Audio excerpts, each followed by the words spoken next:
வணக்கம். செல்வகுமாரின் 2026 வானிலை கண்ணோட்டம். 2026 எல் நினோவா லா நினாவா 2026 எப்படி அமையும்? பசிபிக் பெருங்கடல்ல எல் நினோவா லா நினாவா, இந்திய பெருங்கடல்ல பாசிட்டிவ் ஐஓடியா நெகட்டிவ் ஐஓடியா நடுநிலையா, அதேபோல் பசிபிக் பெருங்கடலில் எல் நினோவா லா நினாவா நடுநிலையா எப்படி அமையும் என்பதை பார்ப்போம். இதை வைத்து மழை பொழிவு எப்படி அமையும் என்பதை பார்ப்போம். நான் கொஞ்சம் தாமதமாக இன்னும் அதாவது தீவிர ஆய்வு படி இன்னும் கொஞ்சம் துல்லியமாக வழங்கலாம் என்று காத்திருந்த நிலையில் நிறைய பேர் El Nino என்கிறார்களே, El Nino Veppalai என்று கடுமையாக பேசப்படுகிறது, வறட்சி வரும் என்கிறார்களே, உண்மையா என்று கைபேசி அழைப்புகள் பதட்டத்துடன் வந்து கொண்டே இருக்கிறது. அது தொடர்பாக இதை கொஞ்சம் கேட்டுக்கொண்டதன் அடிப்படையில் மீண்டும் இது ஒரு கண்ணோட்டமாக தான் பதிவு பண்ணுறேன். இன்னும் தெளிவான விரிவான அறிக்கை அடுத்து வர இருக்கிறது இன்னொரு சில நாட்களில். ஆக இப்போ இதில் என்ன சொல்ல போகிறோன்னா, நாம் சொன்னதில் எந்த மாற்றமும் இல்லைங்க. அதாவது பசிபிக் பெருங்கடல்ல இப்போ வரைக்கும் லா நினா தான் இருக்கு. பசிபிக் பெருங்கடல்ல இன்றைக்கு பிப்ரவரி 8ஆம் தேதி வரைக்கும் லா நினா தான். நாளைக்கு லா நினா தான், வரக்கூடிய வாரமெல்லாம் லா நினா தான். இதற்கு மேல் எல் நினோ வரும்னு சில உலக வானிலை ஆய்வாளர்கள்லாம் எல் நினோ அமையும், எல் நினோவிற்கு வாய்ப்பு இருக்குன்னு சொல்லி சதவீதத்தில் குறிப்பிட்டிருக்காங்க. அது உண்மைதான். அதுவும் பெர்சன்டேஜில் தான் குறிப்பிட்டிருக்காங்க. 100% ஷூரா அது இந்த வருஷம் எல் நினோ அப்படிலாம் குறிப்பிடலை. நம்முடைய ஆய்வறிக்கை என்ன சொல்லுதுன்னா, முதல்ல கடல் நீரோட்டத்தை பார்க்கணுங்க. கடல் நீரோட்டம் அமெரிக்க பக்கத்தில் இருந்து ஆசியா பக்கத்துக்கு தான் வலுவா வந்துட்டு இருக்கு. கடந்த ஆண்டு இருந்த நீரோட்டத்தை விட வலுவான நீரோட்டமா இருக்கு. அது வேற, நல்லா புரிஞ்சுக்குங்க.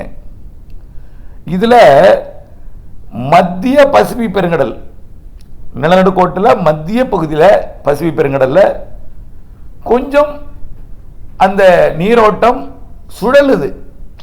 கிழக்கு நோக்கி வந்து மீண்டும் மேற்கு நோக்கி போய், மீண்டும் கிழக்கு நோக்கி வந்து மேற்கு நோக்கி போய் இப்படி வட்டமடித்துட்டு இருக்கு. இதை வைத்து இந்த வருஷம் எல் நினோ வரும், எல் நினோ அமைப்பு வாய்ப்பு இருக்கு அப்படின்னு சொல்றாங்க. இது போல கடந்த சில ஆண்டுகளுக்கு முன்பு கூட அது போல இருந்துச்சு. நீரோட்டத்தை பார்த்தால் தான் உண்மை என்னன்னு புரியும். நீரோட்டத்தை வைத்து பார்க்கும் பொழுது இந்த வருடம் லா நினா தான். ஒருவேளை உலக வானிலையாளர்கள் படி அது எல் நினோவுக்கு போகும் என்றால் வாய்ப்பே இல்லை, நடுநிலையாக இருக்க வாய்ப்பு இருக்க தவிர அதுவும் சான்ஸ் தான். என்னை பொறுத்த வரைக்கும் அடித்து சொல்லலாம், இந்த வருடம் அது லா நினா தான். நடுநிலைக்கு வாய்ப்பு இருக்கு, ஆனால் எல் நினோ கிடையாது. பொறுத்திருந்து பாருங்க. ரைட். அடுத்தது பார்த்தீங்கன்னா, நான் அதுக்கப்புறம் நீங்கள் சொன்னதுக்கப்புறம் நான் எடுத்து இணையதளங்களில் தேடினேன். இணையதளங்களில் இருக்கு. இணையதளங்களில் பல்வேறு நாடுகளின் வானிலை வல்லுநர்கள்லாம் இந்த வருஷம் எல் நினோவுக்கு, ஏன் நம்முடைய இந்தியாவினுடைய தனியார் வானிலை நிறுவனம் ஒன்று இருக்கு, ஸ்கைமெட், அது கூட அப்படி தான் சொல்லியிருக்காங்க, எல் நினோவிற்கு வாய்ப்பு இருக்குன்னு. ஆனால் எல் நினோவுக்கு நம்மை பொறுத்த வரைக்கும் வாய்ப்பு குறைவு தான். நடுநிலைக்கு வேணால் வாய்ப்பு இருக்கலாமே தவிர லா நினா தான் இந்த வருஷம். ரைட். அடுத்தது ஐஓடியை பார்ப்போம். இதுதான் எல்லாமே மழையை தீர்மானிக்கிறது. கடந்த வடகிழக்கு பருவமழை பெய்த போது, வடகிழக்கு பருவமழை தொடங்கிய பொழுதெல்லாம் பார்த்தீங்கன்னா நெகட்டிவ் ஐஓடி இருந்துச்சு. நெகட்டிவ் ஐஓடினா சுமத்ரா தீவு பக்கம் வெப்பம் அதிகமாக இருந்தால் அது நெகட்டிவ் ஐஓடி, அதாவது சோமாலிய பக்கத்தை விட. ரெண்டு பக்கமும் சமமாக இருந்ததுன்னா நடுநிலை ஐஓடி.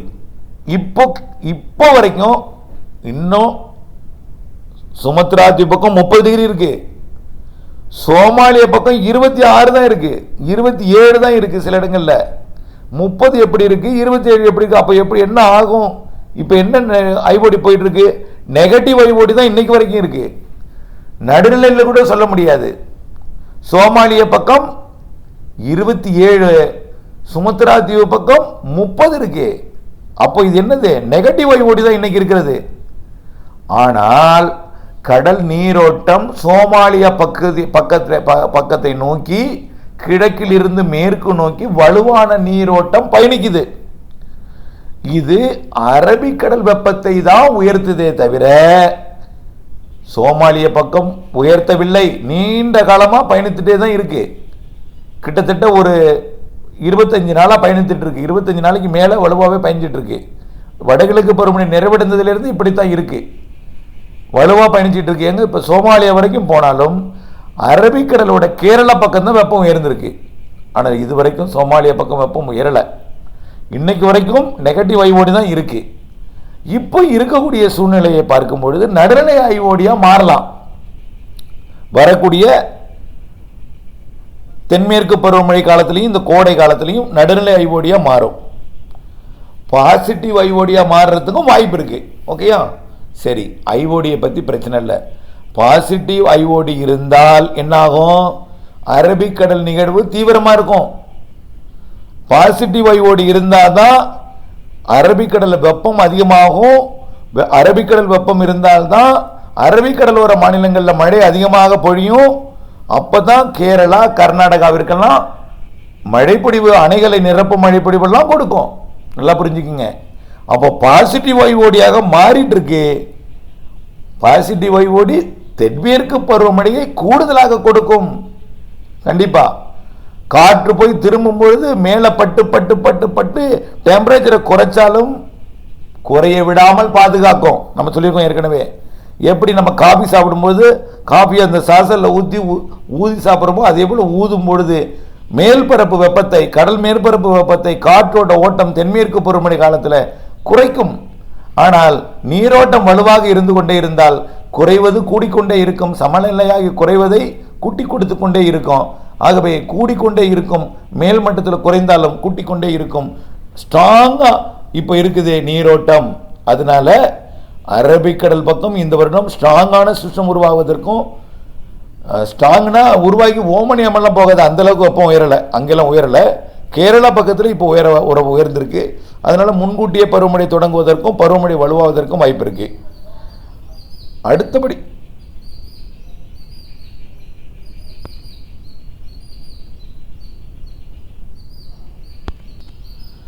ஆக ஐஓடியை பொறுத்த வரைக்கும் தென்மேற்கு பருவமழைக்கும் கோடை மழைக்கும் சாதகமாக இருக்கிறது. ஐஓடியை பொறுத்த வரைக்கும் கோடை மழைக்கும் தென்மேற்கு பருவமழைக்கும் சாதகமாக இருக்கு.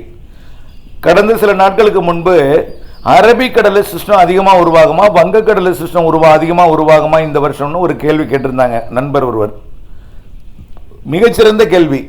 வங்கக்கடலில் சிஸ்டம் அதிகமாக உருவானா என்ன ஆகும் தெரியுமா? தென்மேற்கு பருவக்காற்றை ஈர்க்கும். தென்மேற்கு பருவக்காற்றை ஈர்க்கும்.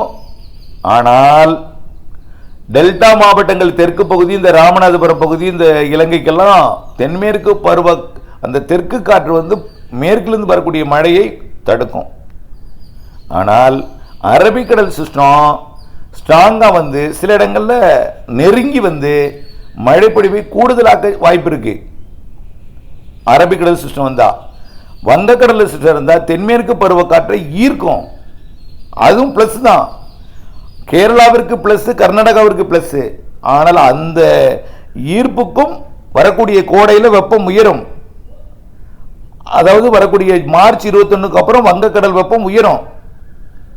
அதை விட கூடுதலாக அரபிக்கடல் வெப்பம் உயரும். ஆக ரெண்டு பக்கம் வெப்பம் உயர்ற காரணத்தினால அரபிக்கடல் சிஸ்டமும் இருக்கும், வங்கக்கடல் சிஸ்டமும் இருக்கும். வங்கக்கடலில் 1 உருவானா அரபிக்கடலில் 2க்கு வாய்ப்பு இருக்கு. புரியுதுங்களா?